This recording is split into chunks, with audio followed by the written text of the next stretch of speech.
નમસ્કાર વિદ્યાર્થીઓ, સ્વાગત છે આપ સર્વ વિદ્યાર્થી મિત્રોનું તમારી પોતાની યુટ્યુબ ચેનલ ઓશન કોચિંગ ક્લાસીસમાં.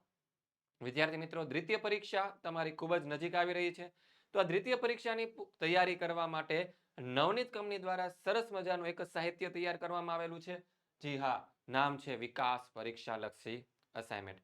આમાંથી તૈયારી કરીને ઘણા બધા વિદ્યાર્થીઓ હોય છે એને ભૂતકાળની અંદર ખૂબ સારા એવા માર્ક્સ મેળવેલા છે. જો તમે પણ આવા સારા એવા માર્ક્સ મેળવવા માંગતા હોય તો વિકાસ પરીક્ષા લક્ષી અસાઇનમેન્ટની તૈયારી ખૂબ જ જરૂરી છે. તો એમાં વિકાસ પરીક્ષા લક્ષી અસાઇનમેન્ટમાં ધોરણ 9 અને આપણો વિષય છે સામાજિક વિજ્ઞાન વિષય. આગળ આપણે એક સેક્શન A, B, C ના સોલ્યુશન ઓલરેડી આપણે જોઈ ચૂક્યા છીએ. આજનો જે વિડીયો છે તેની અંદર આપણે સેક્શન D, જેની અંદર પ્રકરણ નંબર જે 6 છે તેનું સોલ્યુશન જોવાના છીએ. તો શરૂઆત કરીએ તેની પહેલા આ જે વિકાસ પરીક્ષા લક્ષી અસાઇનમેન્ટ છે તેમાંથી તૈયારી કરીને તમે તેને ઘરે મંગાવવા માંગતા હો તો ઓનલાઈન ઓર્ડર કરવા માટેની જે લિંક છે એ ડિસ્ક્રિપ્શનમાં આપવામાં આવેલી છે અને એક બીજો કોન્ટેક્ટ નંબર પણ આપવામાં આવેલો છે 7046222254. આ કોન્ટેક્ટ નંબર પર કોન્ટેક્ટ કરીને તમે આ પુસ્તક, આ જે બુક છે તેને મંગાવી શકો છો. શરૂઆત કરીએ આજના આપણા આ વિડીયોની કે સૂચના આપણને આપેલી છે કે નીચે આપેલા પ્રશ્નોના માગ્યા મુજબ ઉત્તર લખવાના છે અને 4 ગુણનો પ્રશ્ન છે. તો જોઈએ પહેલો સવાલ કે સંયુક્ત રાષ્ટ્ર સંઘના હેતુઓ જણાવો. સંયુક્ત રાષ્ટ્ર સંઘ એટલે કે UN, કે જેને ઇંગ્લિશમાં આપણે યુનાઇટેડ નેશન્સ કહીએ છીએ, દ્વિતીય વિશ્વ યુદ્ધ પછી તેની રચના કરવામાં આવી હતી. એના ઉદ્દેશ્ય કયા છે તે તેના આમુખની અંદર લખેલા છે. આમુખ એટલે કે પ્રસ્તાવના. પહેલો મુદ્દો કે વિશ્વમાં આંતરરાષ્ટ્રીય શાંતિ અને સલામતી જાળવવાની છે. પણ ત્યારબાદ બીજું, શાંતિને અવરોધરૂપ બાબતોને અટકાવી કે દૂર કરવી. એટલે કે જે કોઈ પણ દેશો છે એ શાંતિનો ભંગ કરે છે તો તેને અટકાવવા અથવા તો આવા દેશો છે તેને આવી શાંતિ અપમાનજનક બાબતો હોય અથવા તો અવરોધરૂપ બાબતો હોય તેને શું કરવાનું છે? દૂર કરવાનું છે. આક્રમણ કે શાંતિના ભંગ બનાવોને નાબૂદ કરવાના છે. અસરકારક સામૂહિક પગલાં ભરવાના છે અને દરેક આંતરરાષ્ટ્રીય જે વિવાદો છે અથવા તો જે ઝઘડાઓ છે, કોઈ પણ બે દેશો વચ્ચેના, ત્રણ દેશો વચ્ચેના, એવા વિવાદ ઝઘડાઓને શાંતિમય સાધનો દ્વારા શું કરવાનું છે? ઉકેલ લાવવાનો છે. ત્યારબાદ આત્મનિર્ણય અને સમાન હકના પાયા પર વિશ્વના રાષ્ટ્રો વચ્ચે પરસ્પર મૈત્રીભર્યા સંબંધો વિકસાવવા અને શાંતિ જાળવવા માટે યોગ્ય પગલાં ભરવાના છે. એટલે કે જે વિશ્વના દેશો છે તેઓ પોતાના નિર્ણયો જાતે લઈ શકે, આત્મનિર્ણય, અને વિશ્વના તમામ દેશો છે તેને પોતાના હકો પ્રાપ્ત થાય, એની અંદર રહેતા લોકોને પોતાના હકો પ્રાપ્ત થાય એ માટે વિશ્વના રાષ્ટ્રો વચ્ચે શું કરવાના છે? પરસ્પર મૈત્રીપૂર્ણ સંબંધો વિકસાવવાના છે. ત્યારબાદ જગતના રાષ્ટ્રોની જે આર્થિક, સામાજિક અને સાંસ્કૃતિક કે માનવતાવાદી જે સમસ્યાઓનું છે એનું નિરાકરણ લાવવા માટે આંતરરાષ્ટ્રીય સહકાર પ્રાપ્ત કરવાનો છે. ત્યારબાદ જાતિ, લિંગ, ભાષા કે ધર્મના ભેદભાવ વિના વિશ્વના બધા જ લોકોના માનવ અધિકારો અને મૂળભૂત સ્વતંત્રતાઓ પ્રત્યે આદર ભાવ ઉત્પન્ન કરો અને વિશ્વમાં એકતા અને વિશ્વ બંધુતાની ભાવના છે એને વિકસાવવાની છે. સંયુક્ત રાષ્ટ્રના ઉદ્દેશો જે છે એને હાંસલ કરવા માટે શું કરી રહ્યું છે? કામ કરી રહેલા જે રાષ્ટ્રો છે એના કાર્યો વચ્ચે યુએનએ સુમેળ લાવવા કેન્દ્ર તરીકે કામ કર્યું છે. એટલે કે વિશ્વના દેશો વચ્ચે શાંતિ લાવી શકાય એના માટે આ જે યુનાઇટેડ નેશન છે તે શાંતિપૂર્ણ કામ કરી રહ્યું છે. જોઈએ બીજો સવાલ કે ઠંડા યુદ્ધના પરિણામોની સંક્ષેપમાં ચર્ચા કરો. ઠંડુ યુદ્ધ એટલે કે કોલ્ડ વોર ના પરિણામોની સંક્ષેપમાં ચર્ચા આપણે કરી કે ઠંડુ યુદ્ધ જે છે તેના સમયગાળા દરમિયાન બંને મહાસત્તાઓ, કઈ બે મહાસત્તાઓ હતી? તો કે પહેલી હતી અમેરિકા અને બીજી સત્તા હતી સોવિયત યુનિયન એટલે કે રશિયા. એ આમને સામને આવી, અનેક વખત આમને સામને આવી, પરંતુ બંને દેશો છે અમેરિકા અને સોવિયત યુનિયન, તે બંને દેશો પાસે શું હતા? તો કે પરમાણુ શસ્ત્રો હતા. અને પરમાણુ શસ્ત્રો હતા અને પરમાણુ શસ્ત્રોને દૂર સુધી મોકલવા માટેની જે મિસાઇલો હતી એ પણ બંને દેશો પાસે હતી. આથી વિશ્વ છે એ વિશ્વ છે ભયંકર મહાયુદ્ધમાંથી ઘણી બધી વાર બચી ગયું. કારણ કે બંને દેશોને એકબીજાથી ડર હતો કે હું જો આ મિસાઇલો છોડીશ, આ જે પરમાણુ હથિયાર છે એનો ઉપયોગ કરીશ તો એ સામેવાળો દેશ પણ મારી ઉપર ઉપયોગ કરશે. એટલે કે બંનેને એકબીજાનો ડર લાગતો હતો. આથી આ પરમાણુ શસ્ત્રો જે છે તેનો ઉપયોગ થયો નહીં. પછી બંને મહાસત્તાઓ વચ્ચે શરૂ થયેલી જે શસ્ત્ર સ્પર્ધા હતી અને પરાકાષ્ઠાએ પહોંચી. શસ્ત્ર સ્પર્ધા એટલે કે બંને દેશો જે છે અમેરિકા અને સોવિયત યુનિયન, એ બંને દેશોને વચ્ચે સ્પર્ધા થઈ કે કોની પાસે સૌથી વધારે પરમાણુ હથિયાર છે. અમેરિકા શસ્ત્રોનું ઉત્પાદન કરે, એની સામે રશિયા દેશ છે સોવિયત યુનિયન, એ પણ શસ્ત્રોનું ઉત્પાદન કરે, અને બંને છે એ શસ્ત્રોના ઉત્પાદન કરવાની પરાકાષ્ઠા એટલે કે સ્પર્ધા થઈ કે કોણ સૌથી વધારે જે છે એ આવા પરમાણુ શસ્ત્રોનું ઉત્પાદન કરી શકે. અને દુનિયાનું મુખ્ય શક્તિશાળી રાષ્ટ્ર વચ્ચેના આંતર સંબંધોમાં આમૂલ પરિવર્તન આવ્યું. એટલે કે જે દુનિયાના જે શક્તિશાળી રાષ્ટ્રો હતા એ રાષ્ટ્રો વચ્ચેના જે આંતર સંબંધો છે એટલે કે બંને દેશોના જે સંબંધો છે એમાં ઘણા બધા ફેરફારો આવ્યા. દ્વિતીય વિશ્વયુદ્ધના અંતે જગતમાં અમેરિકા ખાલી એકલું જેવું અણુબોમ્બ વિનાશકારી શસ્ત્ર ધરાવતું હતું, પરંતુ ઈસવીસન 1949 ની અંદર સોવિયત યુનિયન છે તેને સફળ અણુ અખતરો કર્યો. આપણને ખબર છે કે દ્વિતીય વિશ્વયુદ્ધ ચાલતું હતું ત્યારે અમેરિકાએ છે જાપાનના બે શહેર, કયા શહેર? તો કે જાપાનના બે શહેર, એક છે હિરોશીમા અને બીજું છે નાગાસાકી. તો કે આ બંને શહેર ઉપર છે અમેરિકાએ પરમાણુ બોમ્બ ફોડ્યા હતા. ક્યારે પરીક્ષણ કર્યું હતું? 1945માં. પણ એ રશિયાથી જોવાયું નહીં. 4 જ વર્ષ પછી ઈસવીસન 1949માં રશિયાએ તે આ જે અણુ અખતરાઓ છે એ સફળ પરીક્ષણ કર્યું અને પોતાની તાકાતનું પ્રદર્શન કર્યું. અને વિશ્વના મોટા ભાગના દેશોને એકબીજા પ્રત્યે ભારોભાર અવિશ્વાસ હતો. તેમને એકબીજાનો શું સતાવતો હતો? ભય સતાવતો હતો. એટલે કે વિશ્વના જે દેશો હતા એને દરેક દેશ પ્રત્યે શું હતું? ભારોભાર અવિશ્વાસ, કે કોઈ પણ દેશ છે એકબીજા સાથે શાંતિથી રહેવા નહોતો માંગતો, એને ડર લાગતો હતો કે તેથી તેઓ જગતના એક યા બીજા લશ્કરી જૂથમાં જોડાય. એટલે કે વિશ્વના જે અન્ય દેશો હતા રશિયા અને અમેરિકા સિવાય, એ બીજા દેશોને શું હતો? ડર હતો કે જો આપણે એકલા રહી ગયા તો અમેરિકા અને રશિયા શક્તિશાળી દેશો છે, આપણી સાથે ગમે ત્યારે યુદ્ધ કરી શકે છે. આથી એ લોકો એનાથી બચવા માટે શું કર્યું? એ લોકોએ કાં તો એ અમેરિકા સાઈડ જોડાઈ ગયા અથવા તો સોવિયત યુનિયન એટલે કે રશિયા સાઈડ જોડાઈ ગયા. ત્રીજો પ્રશ્ન છે કે નાટો, સિયાટો અને વોર્સો લશ્કરી જૂથો વિશે માહિતી આપો. પેલું આપણને અહીંયા આપેલું છે નાટો, કે સોવિયત યુનિયન અને તેના સામ્યવાદને અંકુશિત કરવાના ઉદ્દેશ્યથી એપ્રિલ 1919માં અમેરિકાની પ્રેરણા અને નેતૃત્વ હેઠળ છે ઉત્તર એટલાન્ટિક મહાસાગરના કિનારે જે પશ્ચિમી લોકશાહી દેશોનું એક લશ્કરી સંગઠન રચવામાં આવ્યું. એટલે કે આ જે સામ્યવાદી દેશ રશિયા હતો એને સંકુચિત કરવા માટે, એને દબાવવા માટે છે અમેરિકા દેશ અને બીજા કયા દેશ? તો કે ઉત્તર એટલાન્ટિક મહાસાગર જે છે એના કિનારે આવેલા જે પશ્ચિમી લોકશાહી દેશો એટલે કે જે યુરોપના જે દેશો છે, Britain, France, Germany, Poland, Austria, આ બધા દેશોનું એક જૂથ બનાવવામાં આવ્યું. અને એ જે લશ્કરી સંગઠન બનાવવામાં આવ્યું ને એને નાટો કહેવામાં આવે છે. શું કહેવામાં આવે છે? NATO. ફૂલ ફોર્મ આપણને આપેલું છે north east Atlantic treaty organisation. એ નાટોના નામે ઓળખાય છે.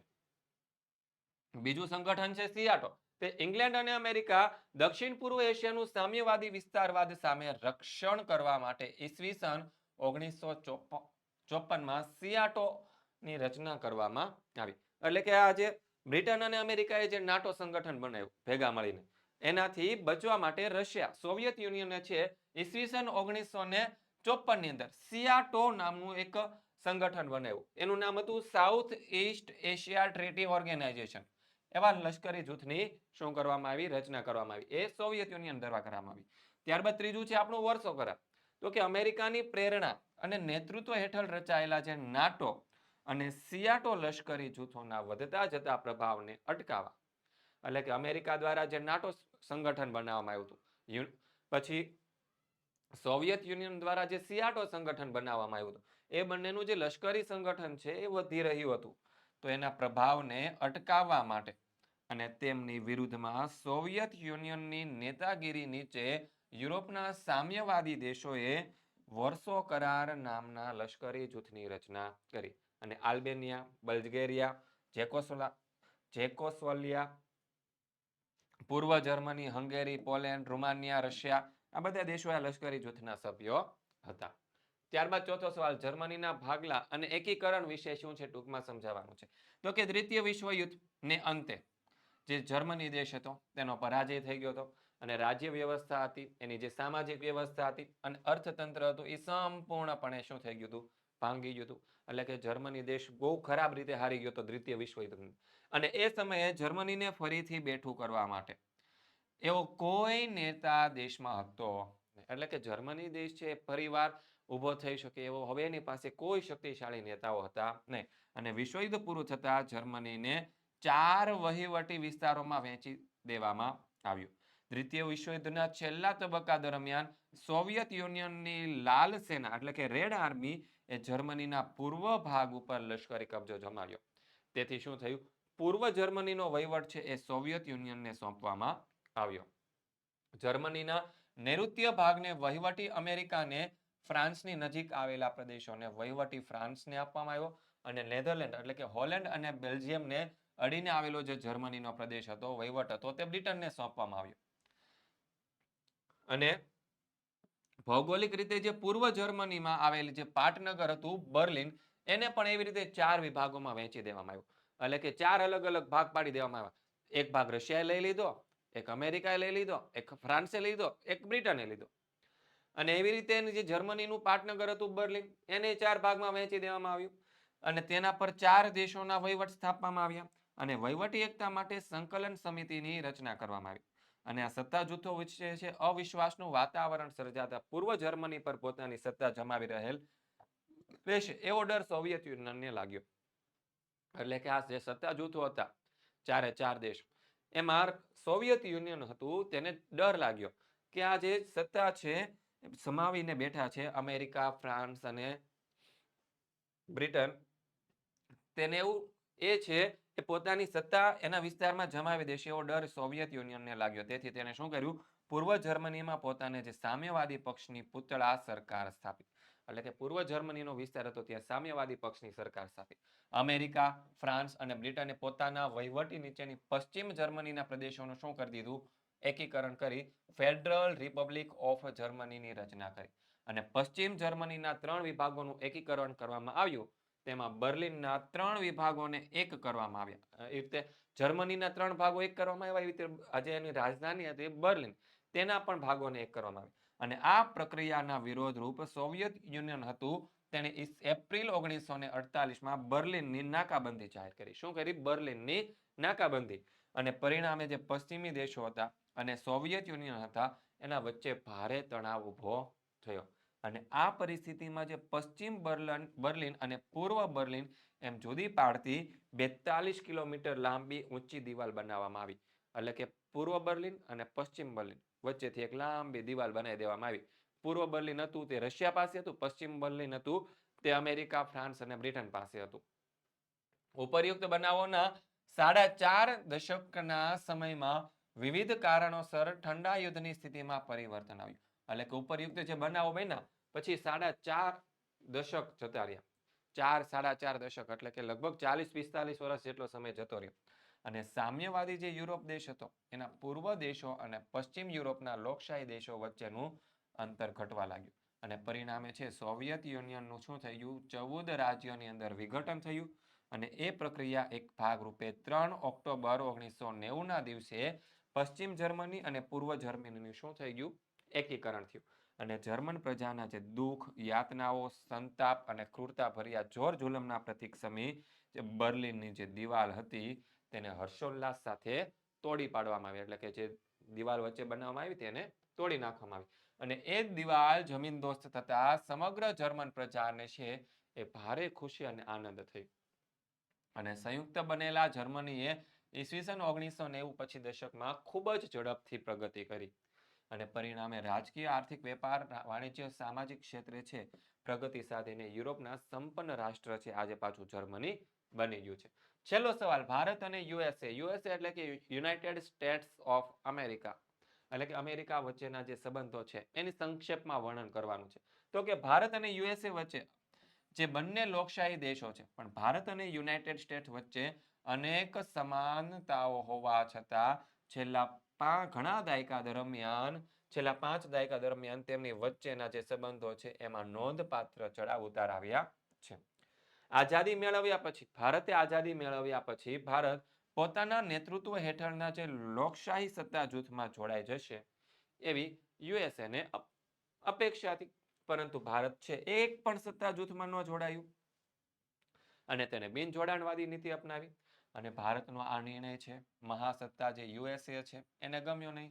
તેથી ભારત અને યુએસ વચ્ચેના સંબંધો છે એ બંધાયા નહીં. પાકિસ્તાન યુએસના નેતૃત્વ હેઠળના સત્તા જૂથ અને લશ્કરી સંગઠનમાં જોડાઈ ગયું હતું. આથી યુએસ એટલે કે અમેરિકા જે છે તેને જ્યારે પણ જમ્મુ કાશ્મીરનો પ્રશ્ન હોય ત્યારે હંમેશા પાકિસ્તાનનું શું કરેલું છે? સમર્થન કર્યું છે. અને યુએસ સ્ટેટસની એટલે કે અમેરિકાની પાકિસ્તાનની જે પક્ષપાત કરવાની જે નીતિ છે એના કારણે બંને દેશો વચ્ચે સારા સંબંધો બંધાયા નહીં. કયા બે દેશો? ભારત અને અમેરિકા વચ્ચે. અને અમેરિકાના પ્રભાવ હેઠળ ઘડાયેલી જે પરમાણુ બિન પ્રસાર સંધિ અને સર્વગ્રાહી પરમાણુ પરીક્ષણ પ્રતિસંબંધી સંધિ પર ભારતે હસ્તાક્ષર કરે તેવો યુએસએ એટલે કે અમેરિકાએ આગ્રહ રાખ્યો. પરંતુ બંને સંધિઓ કેવી છે? ભેદભાવયુક્ત છે અને પોતાના રાષ્ટ્રીય હિતને શું કરે છે? નુકસાન કરતા હોવાથી એટલે કે આ બંને સંધિ છે ભારત દેશનું જે રાષ્ટ્રીય હિત છે તેને નુકસાન કરે છે.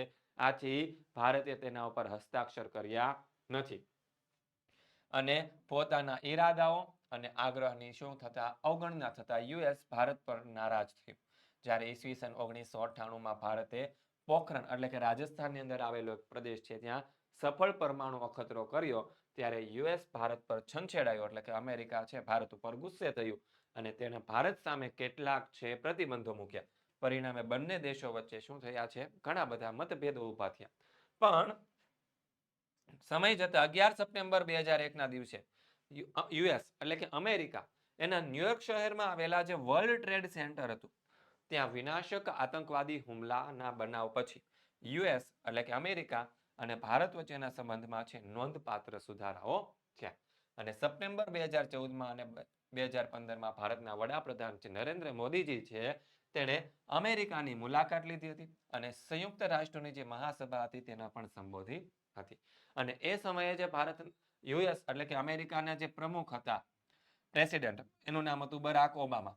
તે ભારતના 66મા પ્રજાસત્તાક દિનના સમારોહના મુખ્ય અતિથિ હતા અને ભારતની મુલાકાતે આવ્યા હતા. અને ભારતીય ગણતંત્ર દિવસમાં ભાગ લેનારા તેઓ અમેરિકાના પ્રથમ પ્રમુખ હતા. આમ ભારત અને યુએસએ વચ્ચે સુમેળભર્યા સંબંધો છે એ હવે ધીમે ધીમે વિકસતા જાય છે એટલે કે સ્થપાઈ રહ્યા છે. તો વિદ્યાર્થી મિત્રો, આપણો જે સામાજિક વિજ્ઞાન વિષય છે એના વિશે વધારે તમારે જો માહિતી મેળવવી હોય તો આપણું વોટ્સઅપ ગ્રુપ છે તેની અંદર તમારે જોઈન્ટ થઈ જવાનું છે અને આ ગ્રુપની અંદર જોઈન્ટ થવા માટેની જે લિંક છે તમને નીચે ડિસ્ક્રિપ્શન બોક્સમાં આપવામાં આવેલી છે. અને આપણી ચેનલ વિશે વધારે માહિતી જોતી છે કોન્ટેક્ટ નંબર તમને આપવામાં આવેલો છે 7046 22 22 54. આ કોન્ટેક્ટ નંબર પર તમારે કોન્ટેક્ટ કરીને વધારે માહિતી મેળવી લેવાની છે. તો આવા જ એક નવા વિડીયો સોલ્યુશન સાથે આપણે ફરીથી મળવાના છીએ. ત્યાં સુધી દરેક વિદ્યાર્થી મિત્રોને જય હિન્દ, જય ભારત.